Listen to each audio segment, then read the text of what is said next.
There you are.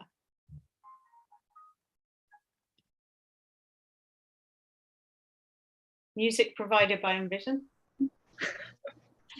Okay, I am here. Thank you so much. No, thank you. We're actually now live. We've got the webinar because we've just gone live on the hour, and then we're also going to be streaming to YouTube, Hayley. So our colleague Anisha, who's quietly in the background working her magic to share that link once we're live on YouTube, and that'll go out on all our socials. So that's also going to be shared after the event as well. Fantastic. Cool.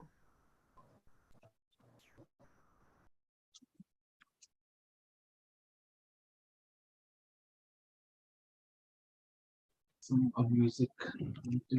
Yeah, I'll do a small welcome in a few minutes, and then we'll just give people a little more time to sign up.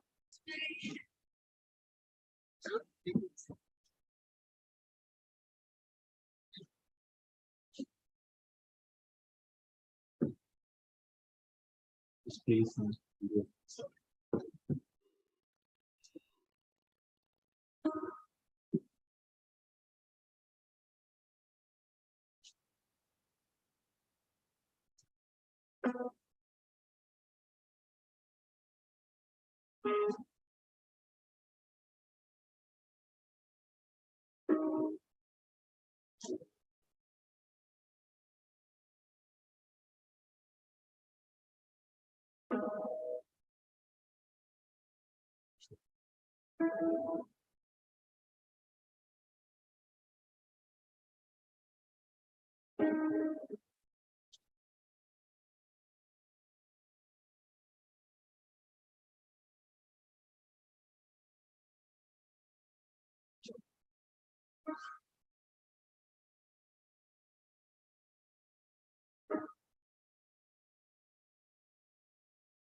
Hey everybody, this is Vanessa from Envision. Welcome to our September webinar.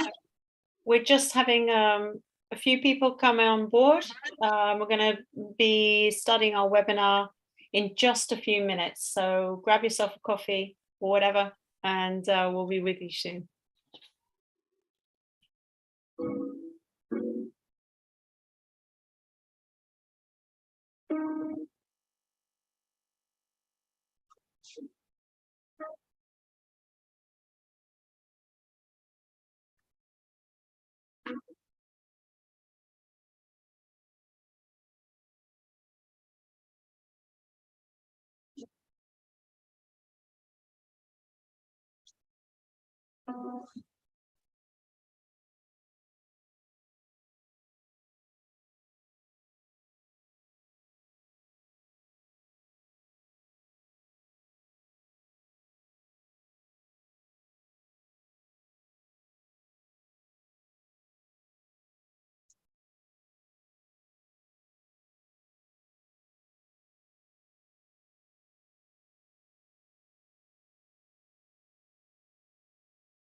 Hi, everybody. It's Vanessa here from Envision. Welcome to our September webinar. And we still have some people joining us, but I think we're going to, for the interest of time, get started. So today our subject is all about workplace accessibility and inclusivity. Envision and many other companies have been working hard to provide the tools to help people when they're working have greater access. And today we have a really great lineup of speakers to share their insights and their stories with us. Kartik, could you go to the next slide for me? Thank you. I've got lots of names here, so bear with me. So after I've done my introduction and a little bit of housekeeping, I'm going to introduce you to my colleague who heads up our enterprise.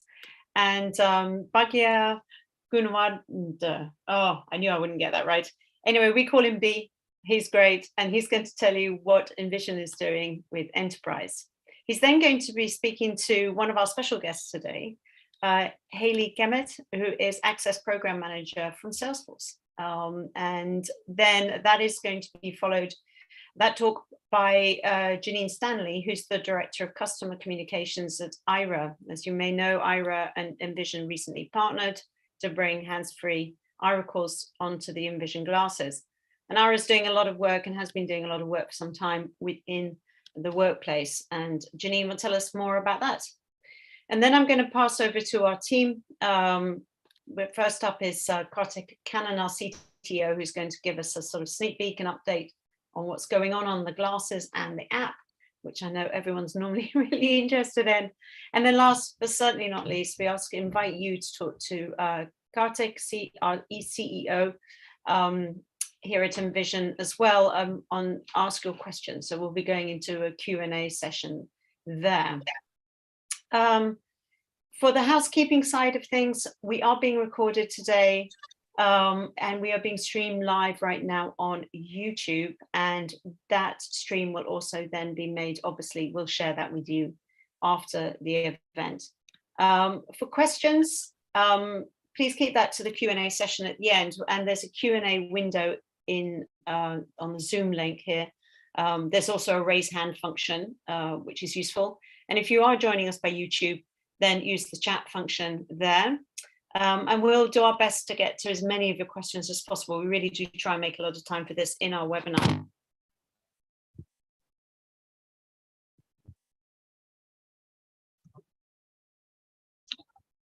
Nessa, we seem to have lost your audio for the last few seconds. Okay, sorry, can you hear me now? Yeah, you're back. Okay, sorry for that. Okay, so yeah, apologies for that. I'm going to ask, we have some useful links here about lots of information, but we can share those after the webinar. And actually, Bagia, I'd love it if you could take over from now and tell us more about our Envision Enterprise. Thank you. Thanks so much, Vanessa. And thank you for introducing everybody on the panel. And to everybody that's joining us, thank you for joining us as well. This is the first time that we're really presenting Envision for Enterprise and talking a little bit more about what we've been doing on the enterprise and employment side of things here at Envision. So before we begin, like Vanessa mentioned, my name is Bhagya Gunawardana. The last name is a bit of a sentence. So if you read it on the panel list, you'll understand why it's not the easiest thing to read out. But again, as Vanessa mentioned, I manage Envision for Enterprise. And before we begin our conversation with Haley, which honestly I'm super excited about, we want to give you a quick introduction as to what Envision for Enterprise is and the reason we decided to make it a point of focus at Envision. I've been a part of the Envision team now for around 1.5 years, and when we got together, we've already set up a lot of our cooperation, which I'm sure a lot of people who are joining us are already familiar with, in terms of starting with the Envision app and then launching the Envision glasses. And once we found the stability within those cooperations, we wanted to also add more focus in terms of adding value to our community. And with Envision, we've always had a community-first approach when it comes to how and what we decide to do next. And that's exactly how we came about the decision to explore sustainable employment of the blind and low vision community. So around August of last year, we began to further explore the core challenges facing our community. We spoke to multiple members from different demographics to understand from their perspective what it is that they would like to see from a societal and systematic change in terms of improvements that could help the blind and low vision community move even further in terms of accessibility.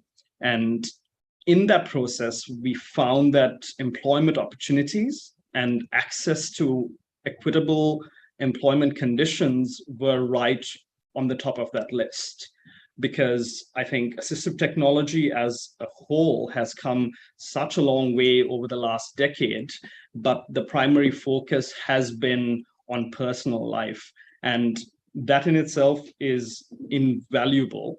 But at the same time, when you look at the phases of a person's life, once you're done with your higher education and you enter the workforce, you're kind of put into a world where you're expected to perform and find your own way in life. And in that process, we found that there were a lot of missing elements for our community to be able to contribute equally. And on that same note, I think assistive technology in the workplace itself has come a long way, but what we found was that it was still predominantly just the provision of screen reader software. And screen readers are some of the most important assistive technology that's come about within that last decade. But at the same time, we are also at a time where the sense of occupational fulfillment is not just about productivity, but also about the sense of inclusivity and the ability to contribute equally. And this was a point that was brought up with, I would say, more than 80% of the people that we spoke to, because when you look at employment of the blind and low vision community within workplaces globally, I think it's been quite limited to a few different roles that has been available. And one of our goals at Envision was to be able to be a part of the process of improving and increasing those opportunities as well. So we started to work on making our own technology more accessible to employers in the form of Envision for Enterprise, so that they could in turn tap into this incredible pool of talent and really explore how exactly to kind of have those members become a core part of the operations of their own companies. For clarity, through Envision for Enterprise, employers can get in touch with us and request a pilot for their employees so that they can test the Envision glasses and the Envision app, along with custom integrations of functionalities that we provide, like Envision Ally, to further connect their teams together. And when we talk about assistive technology in the workplace, particularly when it comes to things like wearable technology, it's still quite new. And what we also found was that there are employers at different levels in this journey, some who are just starting out in understanding how to accommodate their employees better, and others who are further along the way. And when it comes to launching any sort of new approach and any sort of new vertical for a company at our stage of growth, figuring out where to start is always a challenge. But we were lucky enough to find partners like Salesforce, who had already committed themselves to this journey of making themselves an employer that truly values inclusivity and accessibility.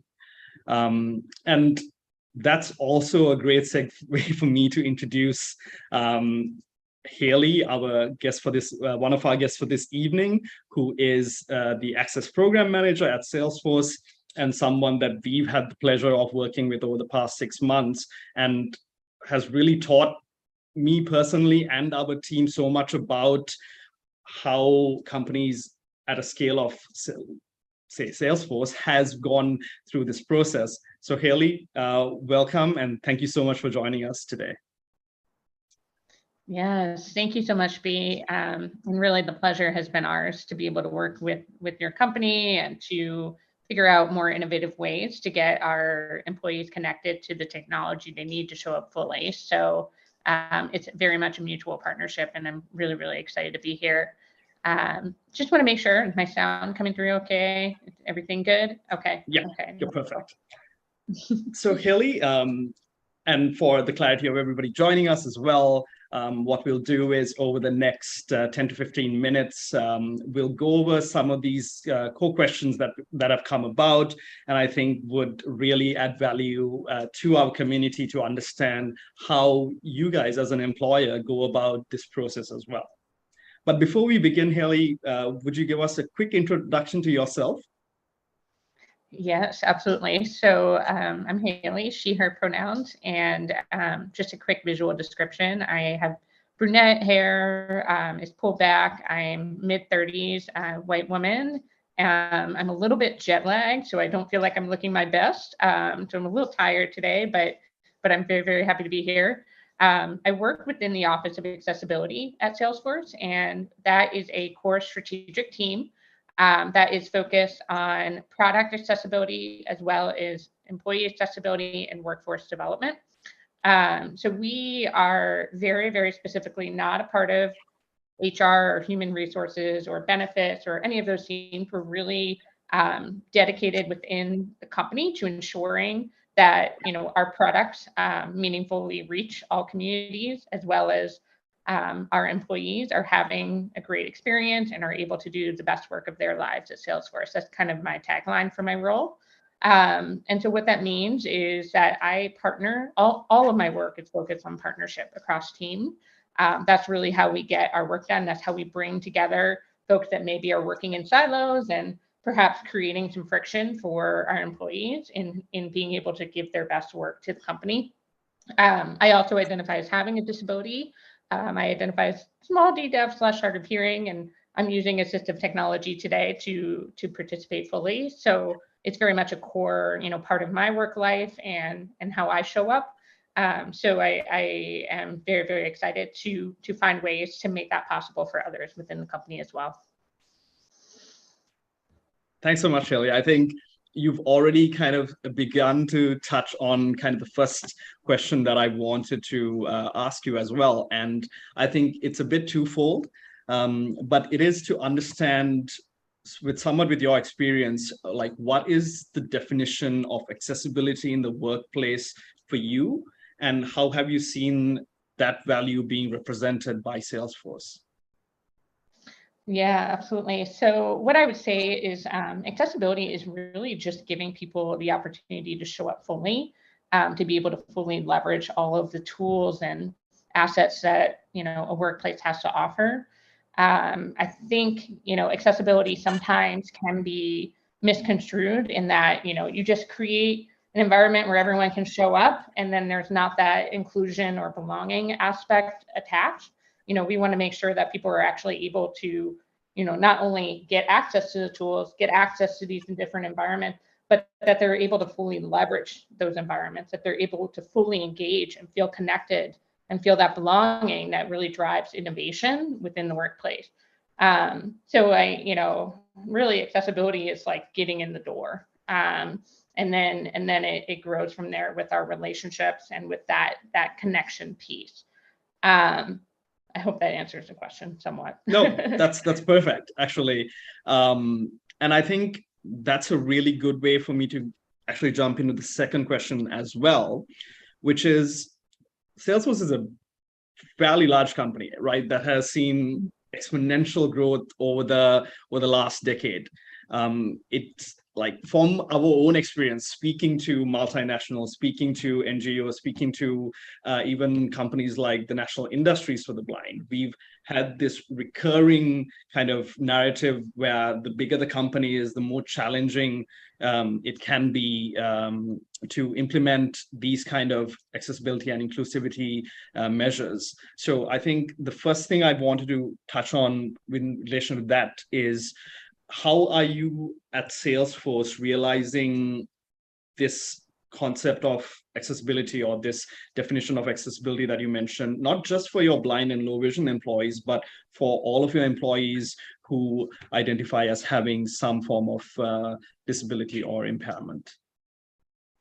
Yeah. Well, one thing I will say is I didn't really touch on this, but Salesforce has a number of different core values, and one of those is equality. And so, anytime we do experience, challenges within this very, very large company environment of ours, we have to tie back to our core values. And that's how we're able to give ourselves some grounding and saying, this is absolutely something that is worth pursuing. This is something that is important. This is a critical part of employee success within this company.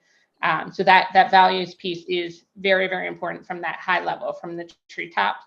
And then, of course, we have, our grassroots efforts across the company, which are really driven in a lot of cases by our employee resource group, which is dedicated to equitable access for employees with disabilities and, family members and so on. So we have, definitely both approaches to systems change within the company.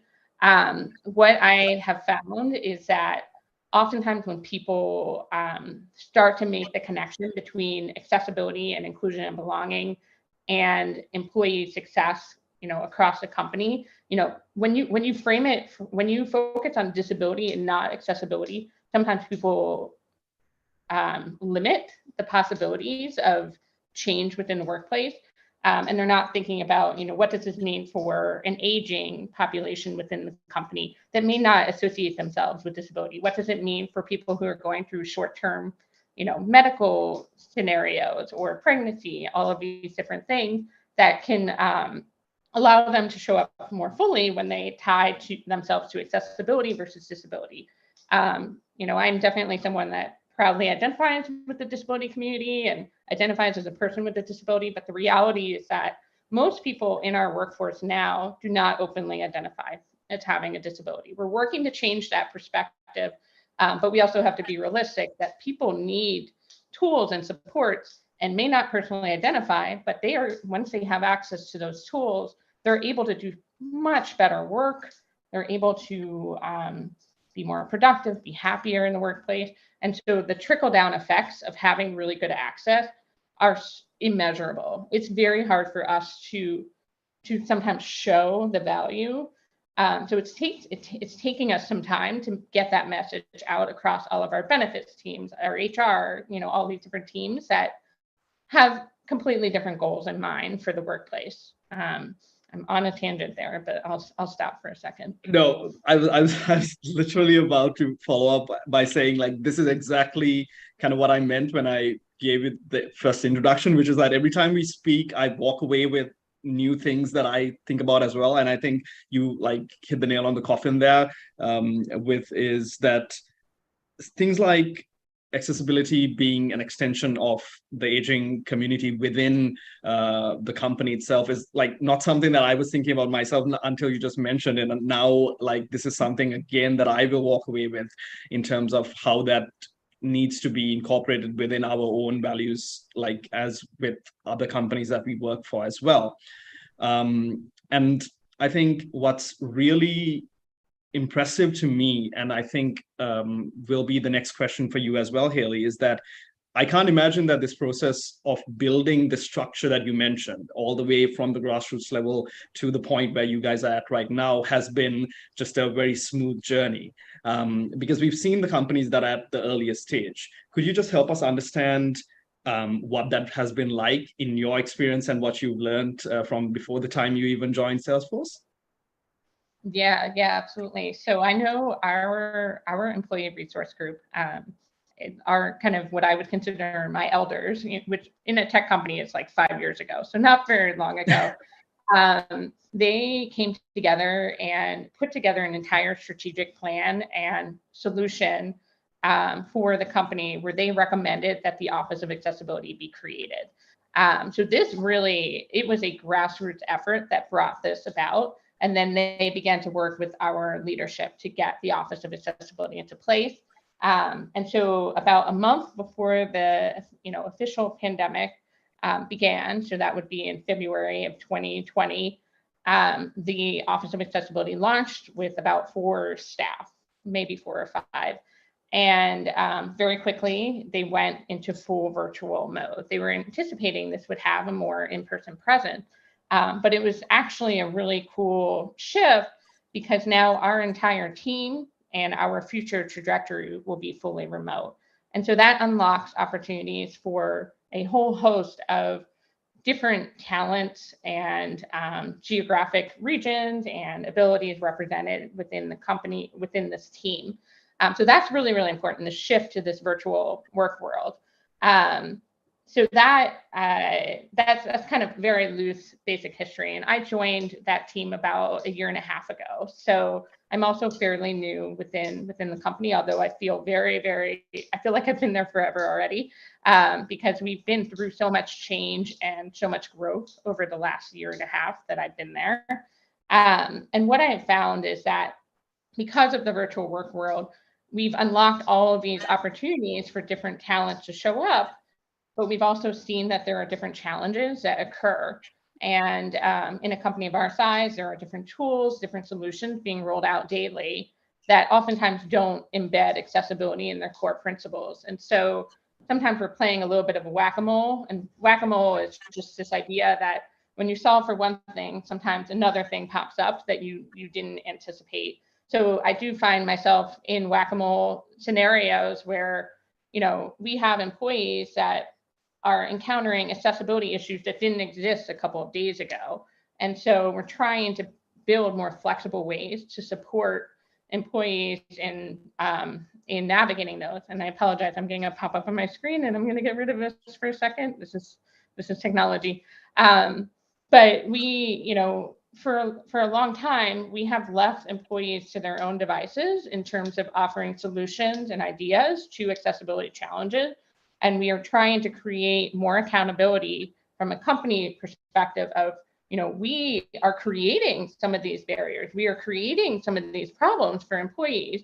And for, as long as I can imagine, employees have had to bear the brunt of offering solutions. So what can we do as a company to create more accountability, to create more commitment and recognition of the disability tax that employees with disabilities often have to pay in order to be in the workplace, in order to access leadership opportunities and so on. Again, Haley, I think for me, we've been talking like in terms of our partnership for around 6 months now, but we've never had the opportunity to kind of discuss these things because it's almost always about how we move forward in terms of making our technology accessible for you guys. It's actually crazy to me that you guys only really started the Office of Accessibility in 2020, like at the time where COVID came about, and you guys have moved so fast. Because like, as you saw with my introduction, my assumption was that you guys have been working on this for much longer. So honestly, just an incredible job to you and your team on that front.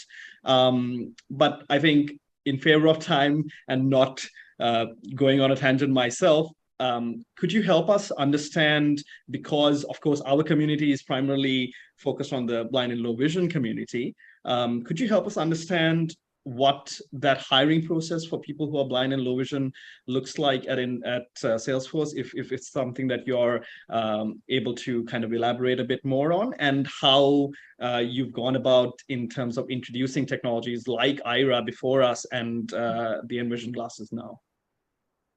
Yeah, absolutely. So I think our hiring process is something that's been a constant evolution.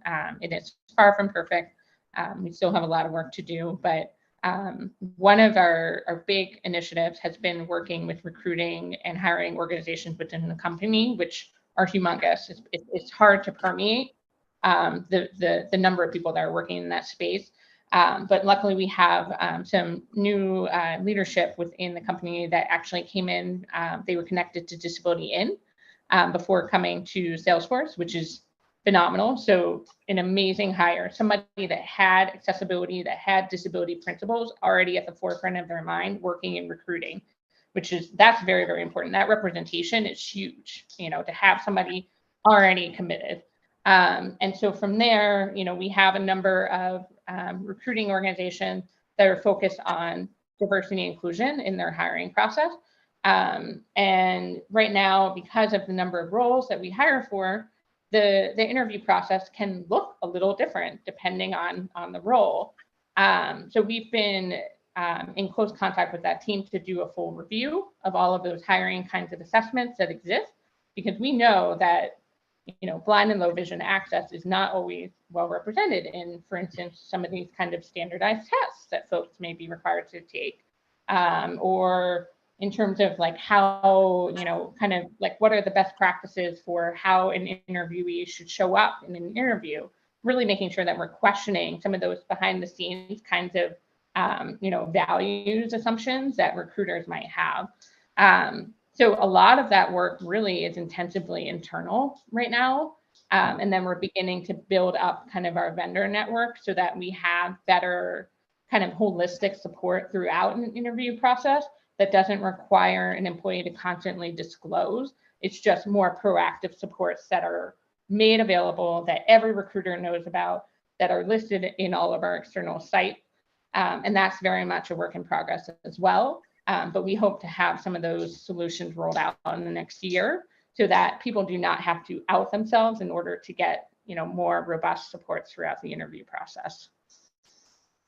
That's perfect. And I think I'd love for you to just very quickly also talk a little bit about the workforce development program, because again, Salesforce isn't this one company that just works in itself, right? You guys have created a product that creates opportunities outside in this extended network of yours. And I loved what you told me about how you guys have made the effort of making sure that the workforce development program in itself is already kind of screen read optimized with somebody internally, an expert who's optimized that. Could you very quickly elaborate a little bit on those kind of efforts that you guys have made?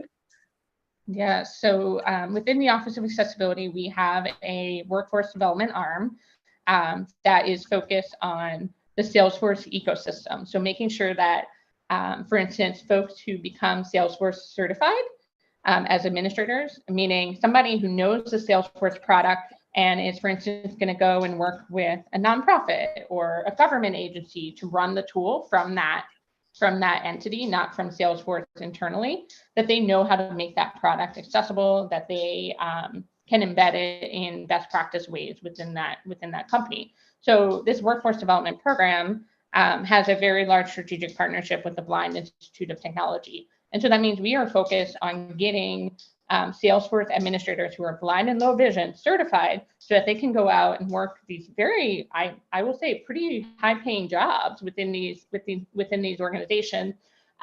Because one, they're going to know that product and know how to make it accessible, and therefore create more accessible job opportunities within that company, which is fantastic.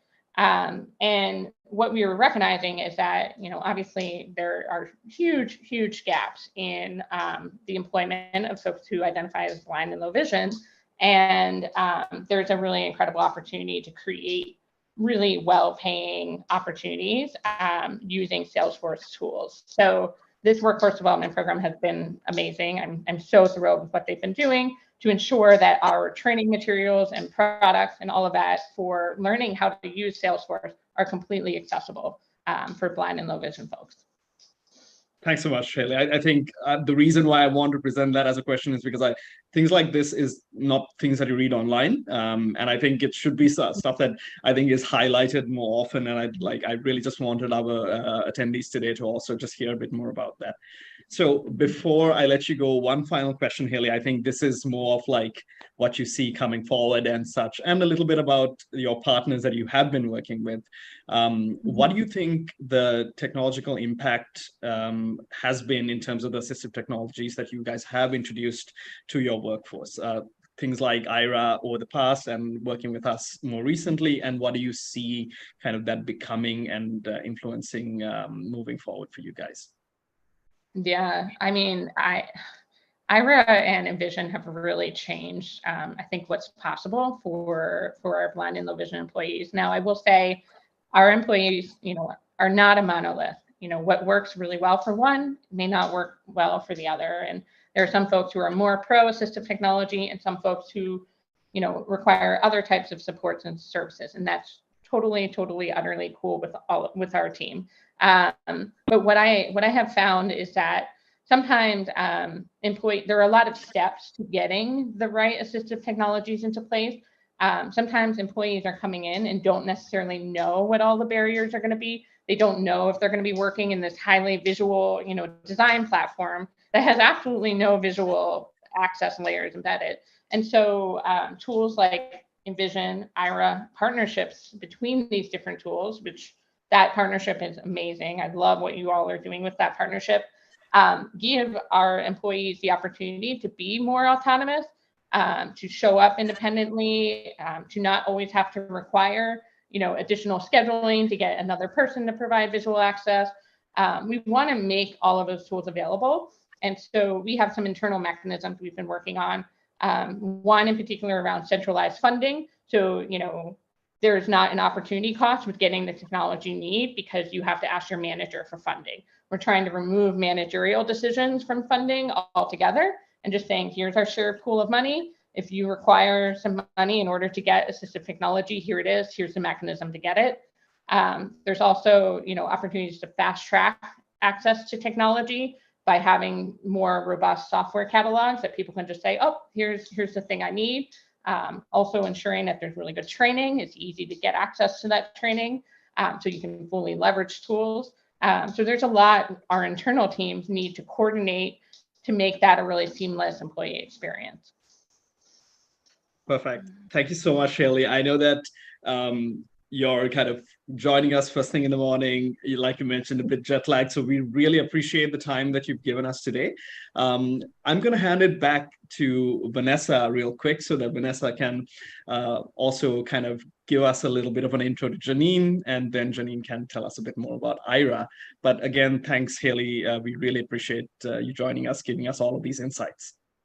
Yeah, that was amazing. I was feverishly taking pages of notes in very big letters, hoping I can read it back later. I'll use my glasses for that, I think. But thank you very much, Haley. And hi, Janine. Thank you. I think maybe some of our guests today know Janine, probably know Janine very well, who is a customer communications at Aira, and as you heard and probably know, we've partnered, and you can now talk to Aira agents from the Envision glasses, which is giving a new literal perspective on how they're providing trained assistance. So Janine, I would love it if you could just please tell us a little bit more about the good work that Aira is doing with companies like Salesforce and other enterprises, and how does that actually work? Because I know it quite well from the consumer side because we've been actively involved in that, but actually from the enterprise side, it'd be lovely to understand how that works. Certainly. Well, thank you so much, Vanessa, for having me here today. Aira is very, very excited to be working with Envision and, of course, companies like Salesforce. So for those people who do not know, Aira is a visual interpreting service. We work through an app, which we used to say we work through a smartphone app, but now we're on all kinds of platforms, including the wearable platform that Envision provides us through the Envision glasses. When we look at employment, it's been really important to us as a company from the beginning. We have something called a job seeker promo where we donate time to people who are looking for jobs. And that includes things like helping with the resume, maybe helping with the getting to the actual interview, navigating a building to get to where their interview will be, etc. And then as an outgrowth of that, Aira became an accommodation on the job. And of course, when an employer comes to us and says, okay, I have an employee who has told us about this Aira thing, and they would like to have it as an accommodation, then we take a look at what type of job they have, what barriers the employer brings up, which are often things like security. Obviously, if you are working in maybe a secure area, or if you are working on computer tasks, and we have a whole security protocol that we take the company through to show them that the service is actually secure, the connection between the live human and the employee is very secure, and that information can be kept secure. Some of the companies that we work with include Microsoft, Google, Amazon, Target, of course, Salesforce, all the way down to small employers and businesses that are owned by people with disabilities who are using Aira and a combination now of the Envision glasses to be really hands-free in all kinds of environments. So you asked, Vanessa, how this works. Well, an employer will come to Aira, or we may seek them out based on input from customers, but usually an employer will come to us and say, we would like this as an accommodation. And as I said, we go over all of the protocols for security, and then we talk about a contract, and the employer will enter into a contract with us for 1 to 3 years, depending on the terms of the contract. And that would be for one employee, for a number of employees, depending on the needs of that particular employer. We have people in all kinds of jobs, from the information industry, the service industry, all the way to fulfillment centers and more blue-collar types of things. The Blind Vendors Program is here in the United States is also using Aira to great effect. And I would think now that we have a wearable again, that will be introduced to that community as well. Cool, Janine. Thank you so much. That's really great. I think it's really interesting from what we've seen, that we have a number of envisioners who have been using the glasses in their workspace for really quite a long time now. And it's a rare group that bring their technology to the table, I guess. I hope that's changing too. I think there's a kind of push and pull. I think that's really interesting, and I think even during this last month, since we've had our partnership up and everything, I'm hearing more cases of people who are, sharing their insights on how Aira is helping them in the workplace and out on the road, and living quite independent lives So yeah, that's really, really interesting. And the security point as well. Thank you for that. I was just seeing some of the questions coming in and some really interesting learnings around, different technologies, not necessarily talking to each other and making things accessible. Yeah, I think we've got a long way to go, but I mean, this is huge headway compared to probably even a year ago or so. But Janine, thank you. I'm mindful of time. I've been nagging the team in the background to keep on track, so I'm not going to go off on track now, but I am going to pass, if I may, to Kartik Kannan, just to give us a little update on the Envision glasses app platform and enterprise, and then we will go straight on, if you can, Kannan, pass that on to Kartik to do the Q&As. Thank you so much. Sure thing. Thank you, Vanessa. And thank you, Jenny and Haley, for joining us, and all the others on the webinar today who are also joining us. I think the last time we met, we spoke about Aira. We made our first Aira call, on the webinar. So that was really exciting. And ever since then, Aira has been a huge, I would say, we're seeing a massive uptake amongst glasses users, for the Aira application. We're seeing a lot of people excited about it, and it's been a very, very busy month at Envision.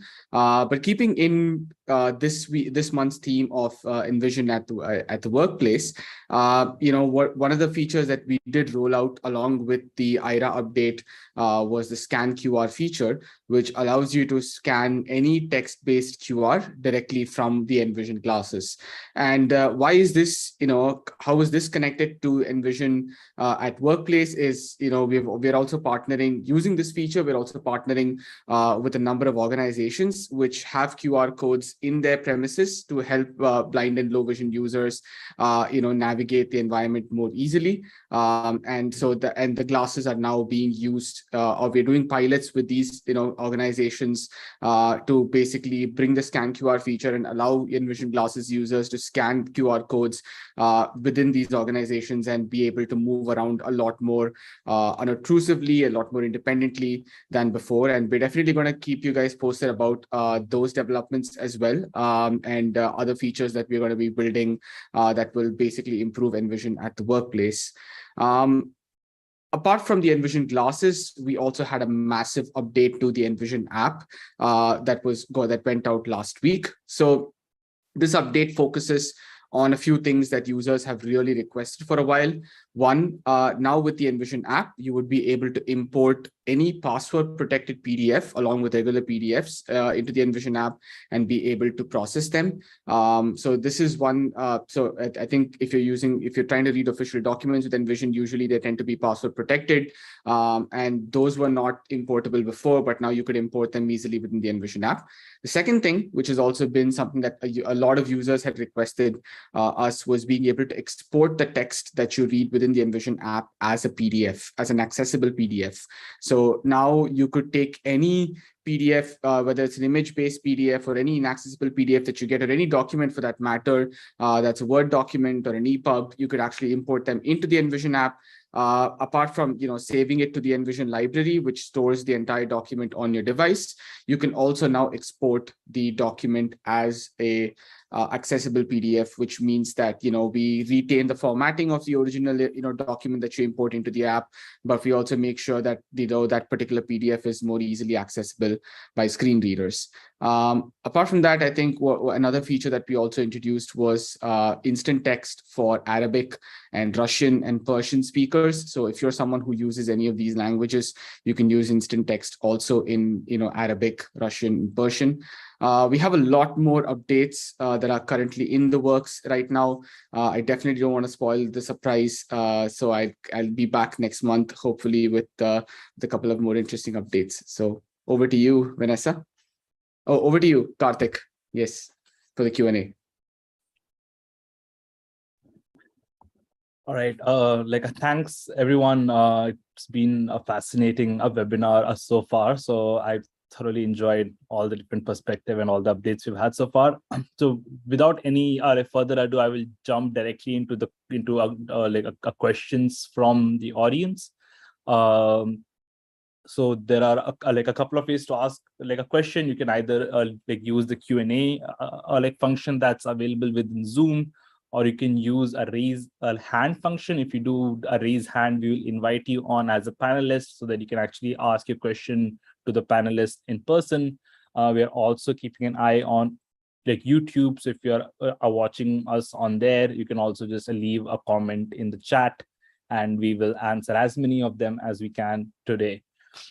Before jumping on, let me just ask some of the Q&A stuff that has already been coming in as people have been talking.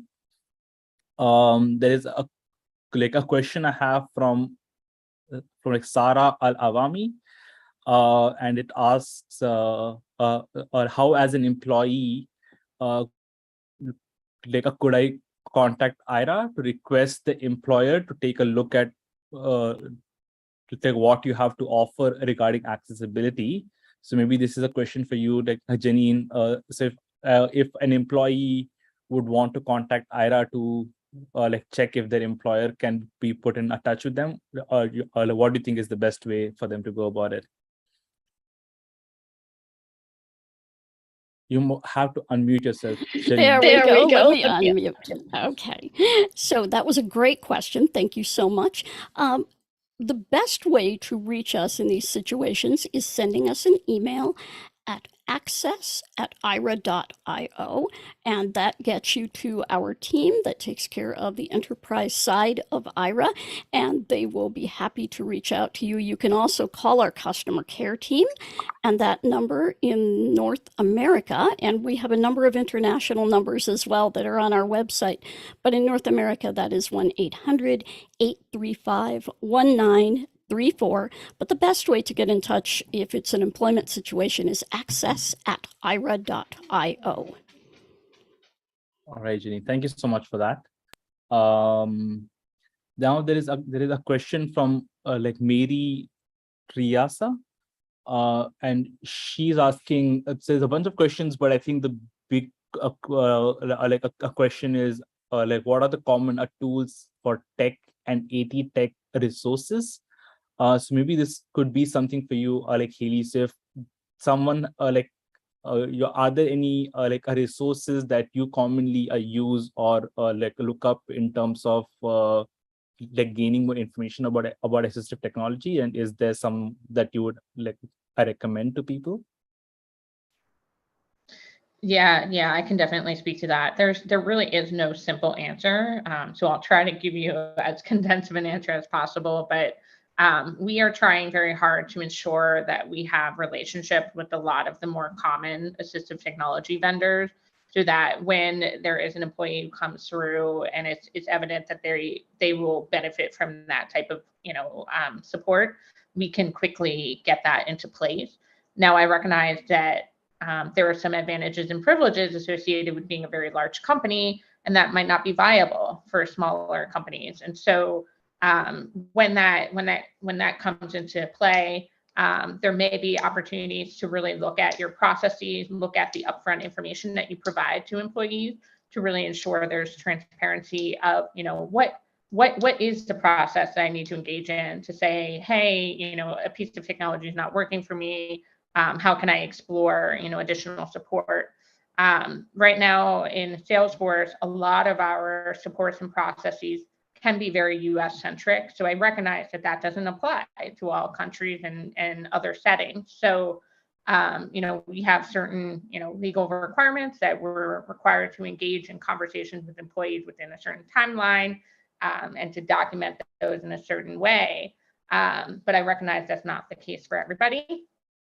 What I can do is share a couple of resources with Vanessa that we commonly reference with regard to assistive technology and just processes in international companies and other settings. We look to Disability In quite a bit. They have a reasonable accommodations working group that is just getting going, and there's a lot of global partners on there. From a US perspective, that can be applied in other environments. We look at the Job Accommodations Network quite a bit. They have really great reference guides on common technologies tied to specific disability experiences. So that's a really great way to just get grounded in the types of things available in the workplace. Gotcha. Yeah, that will be helpful, like Haley, because after the webinar, we do send across like an email to everyone with a follow-up, and we can include any of the resources that you send us in that follow-up email that we send everyone. For sure. I see a raised like hand from John Gassman. I'm going to bring you on. Let me see that. John, you can like unmute yourself and ask us your question.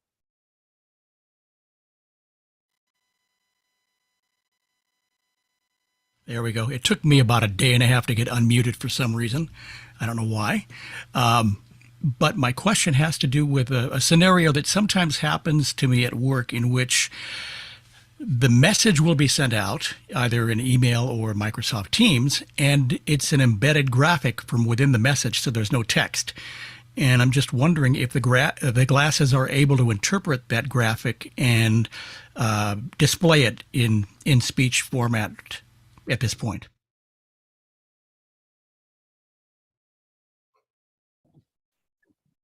Yeah, so maybe to answer that in a twofold. So the glasses do have a feature called a describe or like scene, where there is an image, there is an AI which will do its best to interpret that image and offer you a description of it. But a disclaimer that it's an AI which is doing a description, so it might not be super accurate. It might, sometimes say that a cat is a dog, but it's going to be accurate enough for you to get a context of it. But if it's in a document, it might be easier to like use Envision app in order to do a recognition of it instead of having to take a picture of it with the glasses. So the Envision app has a feature where you can actually import images into the Envision app, and the Envision app will go ahead and it will offer you a description of that image, and it will also speak out any of the text that's in the image. So if it's like for example a meme of like for example. So it will first explain to you what is the image of that meme. It will say it's like a cat, you're jumping or something, for example. But then it'll also go ahead and be able to like read the text that's in the image as well. So I think the app would be a better solution in order to use this as opposed to the glasses. Of course, the ideal solution is that everything should have an alt text. That would be the ideal solution. But because we don't live in an ideal world, importing it to the Envision app is the second best option for you. All right, thank you very much. I'll give it a try. And John, I just wanted to say hi again as well. I'm super happy to see that you're joining us. I hope that you and your brother are having a great time with the glasses. We are. Thank you very much. All right, John. Thank you for your question. I have a question here from Benjamin that probably Haley and Janine can probably both answer.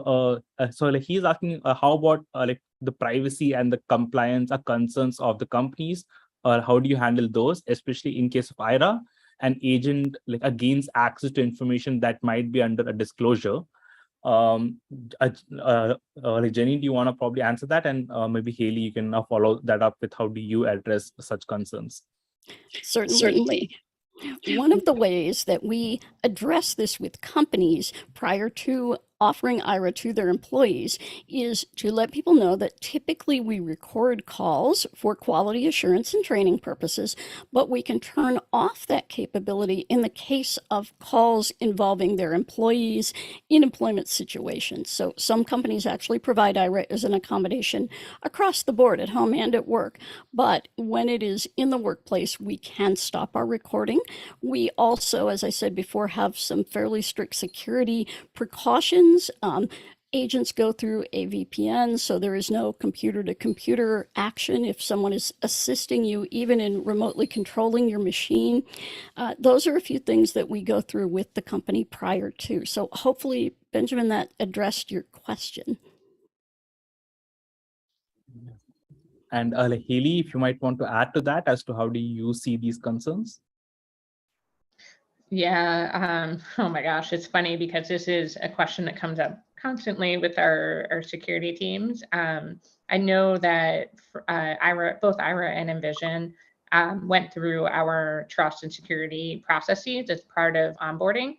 And our onboarding process typically takes anywhere from a few months to over a year. And so I don't know all of the, the dynamics or dialogue that occurred in that process, but I know that they were able to overcome some pretty significant inquiries into security. It's also a constant source of education that we have to engage in, especially with managers or other team members, more so than our security team, to say this is a vendor that's been vetted. This is a vendor that complies with all of our security requirements. They are not introducing risk. They are actually mitigating it in some instances because employees are better able to manage their data. They're not trying to source support from someone else in the home with them, or someone like in a more public environment. So we actually try to reframe it as this is a way to create better security and better access at the same time for our employees.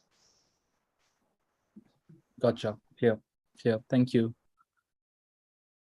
I have a question here from.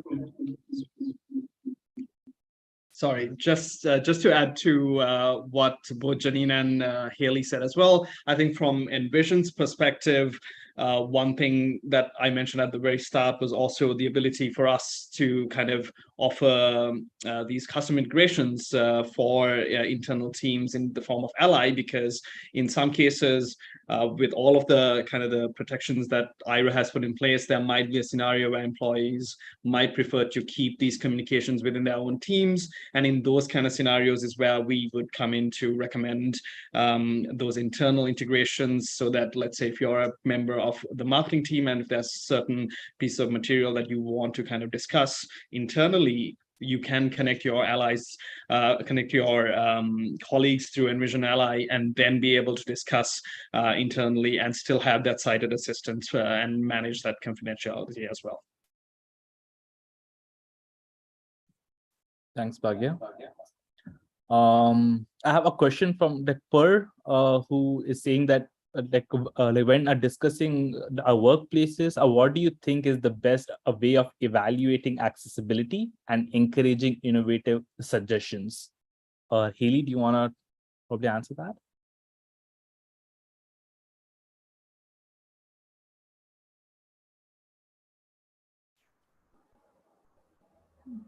Sorry, I just want to make sure, were you directing that question at me? Yes, I was. So basically, so like Per is asking, what do you think is the best way of evaluating accessibility and encouraging innovative suggestions? Yeah, oh, that's a tough one. So I, from my role, I'm really focused on the employee experience. So I have colleagues that are a little bit more deeply embedded in product accessibility and, working with VPATs and, 508 compliance and all of these other things. So, so some of the data that I'm able to access in my role can be really challenging. A lot of our data for employees and how they have, good access within the company ties back to our self-ID numbers and understanding representation of disability, and then a mix of qualitative and quantitative data collection around the experiences that they have within the company. To be honest, I think we have incredible potential for growth in our data collection efforts internally. We are constantly working to get disability and accessibility represented in our broader kind of leadership metrics, in our broader survey efforts across the company around like how employees, employee satisfaction, all of that. So what I will say is that's something I'm also thinking about alongside you. Yeah. Gotcha. Yeah. And that makes me think of like Haley, a question for you is with respect to the changing work culture of people are sort of adopting more a remote and like hybrid work cultures. So from an accommodation standpoint, do you think that makes accommodations like easier, or does it make it difficult, or do you think there are like pros and like cons of both?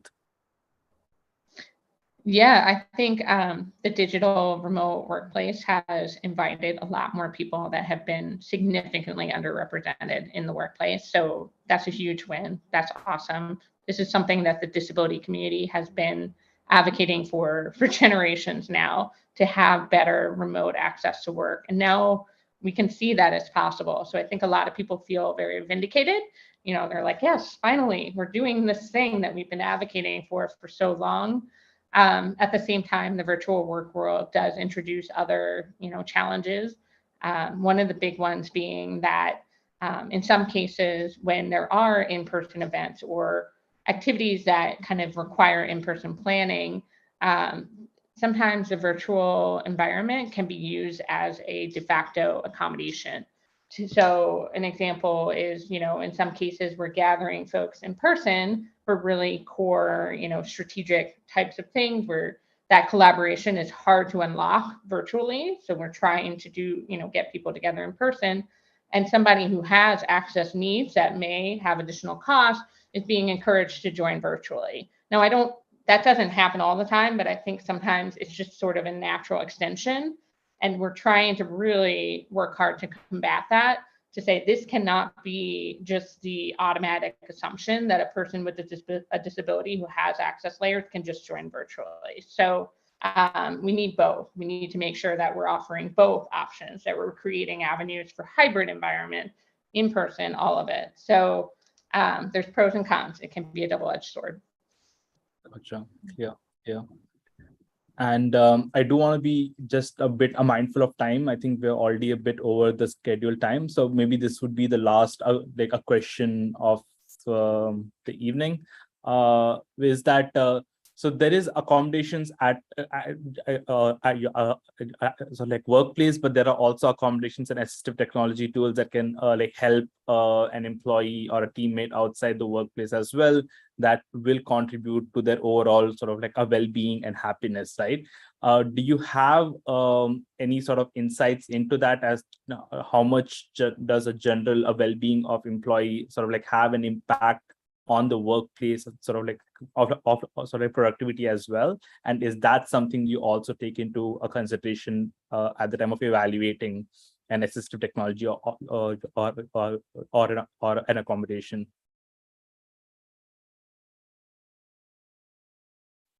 That's for Haley again. So. Oh my goodness, I'm doing my best to keep up here. So I want to make sure. So assistive technology and the evaluation of what to offer. This is something right now that I think we have. I keep saying this. We have room for growth. We're at like a certain stage in our journey. Nothing is perfect. So we are working very hard to continuously improve. And one of the things that we have noticed is that oftentimes we have employees that maybe have utilized a certain technology very successfully at home or in another workplace, and they come to Salesforce and suddenly it doesn't work, or it's not optimal for that environment. And so one piece of all of this has not so much been offering technology, but creating room for more integrated support for that technology in the workplace. So what kind of training can we offer to allow employees to better leverage those tools? Janine and B, you've done a phenomenal job of building in some of that support with your technology. Unfortunately, not all technologies do that. So sometimes it's just like plug and play. The assumption is you can plug and play, but an employee is continuously running into barriers. I know there was a comment about, graphics being embedded in chats and emails, and, that those things, those little micro inaccessible layers, microaggressions add up. And so suddenly an employee is spending all their time just trying to figure out what the heck is going on with these small pieces of information. And it prevents them from doing their actual day job, their actual work that's going to make them more productive, make them more successful in the company. So I don't think I completely answered your question, but I hope that's a start. I understand. Thanks like a lot, Haley. I think we are over a time. I think this was a really interesting conversation, and I do want to keep going, but I do want to be respectful of everyone's time. There were a bunch of questions that were asking about if their employers want to purchase Envision like glasses for them, how do they go about it? So Envision is currently having an enterprise plan and offering.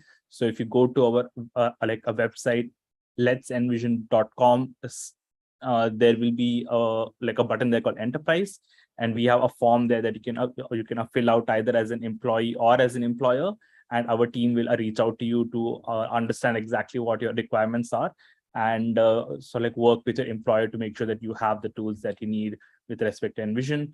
So if you can go to letsenvision.com/enterprise, that's the best way to look for that information. But we'll include all of these links in the follow-up email that we'll be sending out after this webinar as well. And with that, I will hand it back up top to Vanessa to wrap this up. And I appreciate everybody who was in the comments and in the chats asking all the questions. If for some reason we were not able to get to your question, just send us an email and we'll definitely answer it as soon as possible. Thank you. Well, thank you, everybody. Really, what a great session. We have so much more content and we got a lot to go through with this. So I was also trying to answer some questions. I was a bit delayed in responding. Look, it's great. I know, Hayley, you said you'd send me some links, some resources. That's fantastic. I think I'd ask Janine as well, if you've got anything that you think this group of lovely people could benefit from, just shortcut some of that learning, because it is a whole new world out there, right? I really appreciate that. We normally just do a web email straight after the webinar. So I'm going to ask my colleague Anisha, who's on the call as well. Let's just hold off until we get those good links in, and then we can do that. There was also an impact study that was done on Envision, interesting enough, and about there was actually that mention of workplace happiness and that satisfaction and having access and equality and so on and so forth. So we'll make sure that we include that too. One last thing on my side is that I'm going to do a shameless plug for our next webinar, which is again the last Thursday of the month in October. And can you believe it? Our Envision glasses, 2 years since we did the pre-order. The good news is that we have actually got some of our original Envisioners coming and joining us and sharing how their life has been over these last 2 years, at work, at home, and on the move. We'll probably add some other things in there. I think Kartik we'll wrestle him down to give us more update on the roadmap. And we're getting close to the Q4. We are in Q4. So have a great day, evening, wherever you are. And thanks again so much for joining us. And to our guests, especially Janine and Hayley, thank you, really, from the heart. It was lovely to have you both join us. And Hayley, I hope you sleep well tonight. Thank you so much. Take care, everybody. Bye, everybody. Bye. Bye.